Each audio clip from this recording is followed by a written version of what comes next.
In Chapter 11, Section 4, we're going to talk about water conservation and management. Specifically, we're going to talk about conservation strategies as well as recycling strategies for water.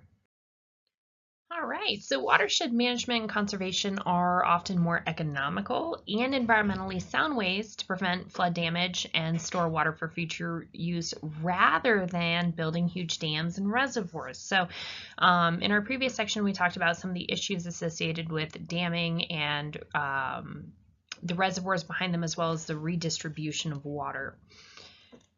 A watershed or a catchment is all the land that is drained by a stream or a river. We know, and we've known for a long time, that retaining vegetation, so keeping the plants in the ground and any ground cover such as grass in a watershed, is going to help to hold back rainwater. It also lessens downstream floods. So what this does is those plants slow the water down enough so that the water can infiltrate into the soil, into the aquifers. It really slows out water movement. When you remove ground cover and vegetation, water's going to run more on the surface. It's going to run faster. There's nothing to slow it down, and that's where we see those downstream floods. In 1998, Chinese officials acknowledged that unregulated timber cutting upstream on the Yangtze contributed to massive floods that killed 30,000 people. So again, you're removing that vegetation, you're changing the ecosystem, you're going to get faster runoff of water, and it's going to overwhelm the streams and rivers that are already in place. Locally, more locally than China, in the Mississippi Valley in 1993, it was suggested that allowing residential, commercial, and or industrial development on the floodplains, rather than doing this, the areas should be reserved for water storage, aquifer recharge, wildlife habitat, and agriculture. So they essentially said, we need to stop building. We need to stop taking this ground cover and this vegetation off. That is going to prevent all these massive floods that we're getting in this area. Unfortunately, though, the advice has pretty much been ignored. We've talked a lot of gloom and doom and all the ways that we are using up our non-renewable water resources and how we're just diverting water and redistributing it across the globe.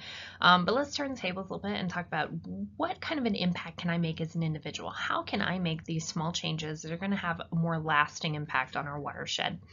We know that we could save as much as half of the water we now use for domestic purposes without making big sacrifices in our life and without making serious changes to our lifestyles. And those are the kinds that are going to be longer lasting because we're not going to see a huge impact to the way we live right now. Some simple steps you could do: take a shorter shower, fix leaky faucets, wash your cars, dishes, and clothes as efficiently as possible. These can go a really long way. You can also, once your appliances break and are no longer repairable, you can start to purchase water-conserving appliances. A low-volume shower head will help you to use less water in the shower, even if you're not able to decrease the time you take a shower. You can get water-efficient dishwashers, washing machines. All of these are going to reduce water consumption greatly. What's not mentioned on here are low-flush toilets. These are huge for conserving water. Flushing your toilet is a gigantic waste of water. I'm not saying don't do it, but let's get more efficient toilets so that every time you are using them, you're not using as much water but still getting the job done. If you own a home or have access to a yard that you can play around with, you can help to conserve water by planting native vegetation. When you're in an arid part of the country and you're maintaining a green, lush lawn, you are forcing a round peg in a square hole. In an arid part, you're not going to see those lush green lawns. So when you plant a lush green lawn in an arid part of the country, you're going to wind up constantly watering it, constantly fertilizing it, and caring for it. Again, you're forcing it into an environment that it hasn't been adapted for. But when you plant native vegetation, it can be not only ecologically sound, but it can also be aesthetically pleasing. You are not going to get cactuses to grow in your front yard like this shot of Las Vegas or Phoenix. It reminds me of Phoenix. However, if you're here in the Springs, CSU, Colorado Springs Utilities, has a demonstration garden on xeriscaping, and I'll tell you what, it is pretty. Some of the native vegetation that doesn't require a lot of water, that's already adapted to our environment, those can make really beautiful lawns if you're to xeriscape.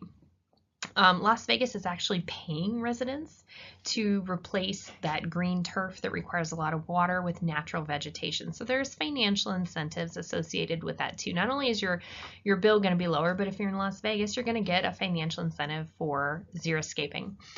They're even asking golf courses to rip up fairways. I'm not sure how well that's going to go over. I'll believe it when I see it. All right, this is a time in the semester where we have the conversation about your toilet. Toilets are the greatest domestic water usage. 26.7% of domestic water usage goes straight down the drain every time you flush the toilet.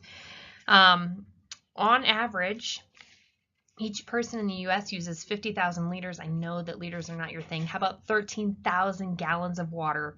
Not just water, drinking quality water. So this has been treated. It's good enough to drink annually just to flush a few ounces of waste out of the toilet. So that is a huge use of domestic water. We can, as we talked about, install low flush toilets. You could subscribe to if it's yellow, let it mellow. It's brown, flush it down. I don't know where you're at with that. That is one solution that's not for everyone. Our next biggest use is laundry. Just cleaning our clothes is 21.6% of domestic water usage. So making sure that once your washing machines become unrepairable, replace them with water efficient machines that use a lot less water. Fix those leaky faucets, guys. Faucets alone, anything is coming out of the faucet, whether it's for cooking or cleaning, 15.7%. That's almost the same as is lost through a leak in the faucet. Other options, take a bath. Okay, that is 1/16 the water usage of taking a shower. So there's a lot of different ways that, some of these are going to work for you and some of them are not going to work for you, but you can pick and choose, find a couple of changes that you can make, and that's going to add up over the long term in terms of our water usage and consumption. All right, let's talk some specific strategies. What can you as an individual do to help solve this problem? We already mentioned this. Don't flush every time you use the toilet. You can live and die by that mantra. If it's yellow, let it mellow. You could try, if you're able to, take shorter showers. Don't just stand in the shower and let the water run over you. If you're not a bath person, take a shorter shower. If you prefer the long soak, take a bath instead. If you are not able to replace your toilet and get one of those low flush options, you can always take a brick or a full water bottle, put it into the tank of your toilet. This will reduce the volume of water in every single flush. So it's a very cheap hack to use less water as well. If you're able to, if you own your own place, you're able to buy your own appliances, use water conserving appliances where possible, low flow shower heads, low flush toilets, aerated faucets will help as well. This is something we didn't get a chance to talk about on the last slide, but gray water can be a great alternative in your toilet. So gray water is recycled from other uses. We see gray water, say dirty dishwater or water that came out of your washing machine or your dishwasher after it's cleaned the clothes, after it's cleaned the dishes. That can be used for flushing. Okay, it doesn't have to be drinking quality water that we flush our waste down with. It's not going to care. It's going to work the same either way. The only downside to a gray water system is you're going to have to install a separate plumbing system in order to get a gray water flush, and that can be really expensive. So when you come into your own and you have the means, check out a gray water system. Hopefully through this podcast, you're seeing that you don't have to go without to be water conscientious and to conserve. And we are also seeing that efficiency in how we use water can really reduce water consumption in many areas. So the growing recognition that water is precious and a finite resource has really encouraged conservation. One thing that is encouraging to me is knowing that despite our population growing here in the US, we are now saving 38 million gallons per day of water with a per capita consumption rate of 30 years ago. So we are, despite having 90 million more people in the US in 1980, we can get by with 10% less water than in 1980. Part of this has to do with how we're building new homes, the use of energy efficient appliances, and just the general idea that consumers of water are becoming more conscientious of the finite resource we have. So now when homes are built, there are new requirements for water efficient fixtures in a lot of cities. This helps to conserve water on the home front, and it's something where the house is coming with that. You don't have to do anything differently than you've already done other than install these water efficient appliances to begin with. Something else that we can do to help encourage conservation is to raise the prices of water. So pricing is going to affect water usage. Ironically, this is terrible, but water from Lake Mead, which is behind the Hoover Dam, in a very arid climate, we know that water is depleting, it is finite. It only costs 33 cents per cubic meter in Las Vegas. The same amount of water, okay, a cubic meter in Atlanta costs $3.